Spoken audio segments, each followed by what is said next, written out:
Интензивно се работи на поставување на бетонскиот дел од системот за отпрашување во кругот на комбинатот Југохром во Јегуновце. Ова ќе биде делот кој ќе биде поврзан со печките 7 и 8, кои се 50% од капацитетот на фабриката. Раководството на компанијата уште еднаш побара да се рестартира комбинатот и паралелно да се работи. Скендеровски истакна дека административен бил проблемот што се чекало олку долго. Барање за одобрение за градба било поднесено во јуни 2015 година, а правосилно одобрение имало една година подоцна.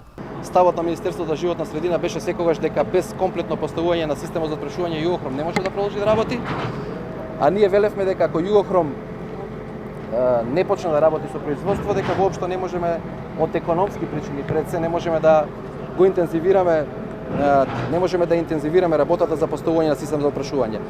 Ова наша волја, позитивна волја, укажува на фактот дека конечно треба да се најде некој компромис, односно она што ние денеска го покажуваме дека Југохром интензивно продолжува да работи на полето на системот за отпрашување, иако неколку пати досега бевме обвинети дека воопшто ништо не сме направиле, напротив, овие аргументи се на наша страна и мислам дека конечно треба да се најде компромис во кој што ќе бидат задоволни двете страни, а тоа е и поставување на системи за отпрашување, но паралелно и работењето на Југохром да продолжи, не велам со полн интензитет, меѓутоа со интензитет кој што воопшто нема да ги загрози човечките животи во Тетово и во околината. Целиот проект е вреден 12 милиони евра, а првиот дел се очекува да биде готов за 8 месеци. Тоа е комплексен чин и ќе бидат изградени комплетно нови погони. Системот за отпрашување кој се гради тука во дворот на комбинатот Југохром Алзар ќе биде цел комплекс од објекти за кои се очекува да прочистува дури 99% од издувните гасови.